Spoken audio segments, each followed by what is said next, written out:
ആലൊന്ന് സെറ്റാക്കി എടുക്കാൻ പോവാണ് കേട്ടോ. അപ്പോൾ ഏകദേശം ഒരു 4 കൊല്ലത്തിൻ്റെ അടുത്തൊക്കെ ഈ ആല ഇങ്ങനെ കെട്ടി വെച്ചിട്ട് ഇതെന്താ വെച്ചാൽ ഇങ്ങനെ ഒരു 4-5 കൊല്ലം കൂടുമ്പോൾ ഇങ്ങനെ മാറ്റി കെട്ടിക്കൊണ്ടേ നിൽക്കണം. ഇനിയിപ്പോൾ അങ്ങോട്ടേക്ക് ഓല മടയാൻ അറിയുന്ന ആൾക്കാരൊന്നും ഉണ്ടാവുകയില്ല. അപ്പോൾ എന്താ വെച്ചാൽ ഇത് ഫുള്ള് ഓല മാറ്റിയിട്ട് ഓടാക്കാൻ പോവാണ്. അപ്പോൾ ഞങ്ങൾ മേലേന്ന് ഓല ഇങ്ങനെ ഇട്ട് കൊടുക്കുന്നതിനനുസരിച്ച് സുബിയേച്ചി നല്ല നോക്കി മാറ്റി വെക്കണ്ടായിരുന്നേ. പിറ്റേ ദിവസം രാവിലെ ആയപ്പം തന്നെ ഇത് നന്നാക്കണ ഏട്ടന്മാർ വന്നിട്ടോ. അപ്പോൾ ഒരു കമ്പിയും കാര്യങ്ങളൊക്കെ താഴെ ഇറക്കി വെച്ച്. അപ്പോൾ ഇന്നലെ അലക് എടുത്തിട്ടില്ലായിരുന്നു, ഓല മാത്രമായിരുന്നു എടുത്തത്. പിന്നെ അലകും കൂടി എടുത്തപ്പോൾ ആലേൻ്റെ ഒരു ലുക്കാണ് കേട്ടോ ഇത്. ഒന്നുമില്ല, മേൽക്കൂരയില്ല, വെറും ചുമര് മാത്രം.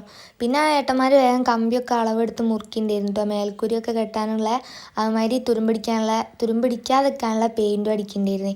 പിന്നെ അതൊക്കെ വെച്ച് ഒരു വൈകുന്നേരം ആകുമ്പോഴത്തേനും പണിയൊക്കെ കഴിഞ്ഞിട്ടുണ്ടായിരുന്നു കേട്ടോ.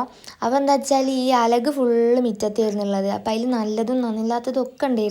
അപ്പോൾ നന്നില്ലാത്തതൊക്കെ ആ കണ്ടത്തിലിട്ട് കത്തിക്കുക വിചാരിച്ചു. അപ്പം നല്ലതൊക്കെ ഞാൻ ഇങ്ങനെ ഒരു സൈഡിലേക്ക് മാറ്റി വെക്കും. പിന്നെയെന്ന് പറയുകയാണെങ്കിൽ മിറ്റത്തില്ലാത്ത സാധനമില്ലായിരുന്നു. അലകിൻ്റെ കഷ്ണമോ അലകിൻ്റെ പൊടിയോ ഓലക്കണ്ണിയും ചാക്കിൻ്റെ കഷ്ണമോ അങ്ങനെ എന്തൊക്കെയോ സാധനം ഉണ്ടായിരുന്നു മിറ്റത്ത്. അപ്പോൾ അതൊക്കെ വേഗം അടിച്ച് വാരി കൂട്ടി ഒരു സൈഡിലേക്ക് ആക്കിയിട്ടോ. ഇനിയിപ്പോൾ അതൊരു വൈകുന്നേരമൊക്കെ ആകുമ്പോൾ കത്തിക്കണം. ഞാൻ ഇവിടെ അടിച്ചേരി കൊണ്ട് നിൽക്കുമ്പോൾ ഇപ്പം അങ്ങോട്ട് ഉണ്ടായി വന്നിട്ടുള്ളൂ കേട്ടോ ഈ ചാമ്പയ്ക്ക്. അതിൻ്റെ വെള്ള കളർ പോലും മാറിയിട്ടില്ല. ആ കുരുന്ന് ഫുള്ള് പറിച്ച് കൊണ്ടുപോയി ഉപ്പും മുളകിട്ട് തിന്നാന്ന് കാണാതെ പോയി. പിന്നെ കുറച്ച് മിറ്റത്തിൻ്റെ സൈഡിലായിട്ടും ഉണ്ടായിരുന്നു കേട്ടോ അടിച്ചു വാരി കൂട്ടാൻ. അപ്പോൾ അതും ചെയ്ത് ഒരു വിധത്തിൽ ഞാൻ ഇങ്ങനെയൊക്കെ ആക്കി എടുത്തിട്ടുണ്ട് കേട്ടോ. അപ്പോൾ ഇനിയും കുറേ പണികളുണ്ട്. അതിനിപ്പോൾ ആ വൈകുന്നേരമൊക്കെ ആകുമ്പോൾ അമ്മയും കൂടെ വന്നിട്ട് ചെയ്യണം. അപ്പോൾ ഏകദേശം ഞാൻ ഇങ്ങനെയൊക്കെ ആക്കി വെച്ചിട്ടുണ്ട്. അപ്പോൾ അന്നത്തെ വീഡിയോ ഇത്രയേ ഉള്ളൂ. ബൈ.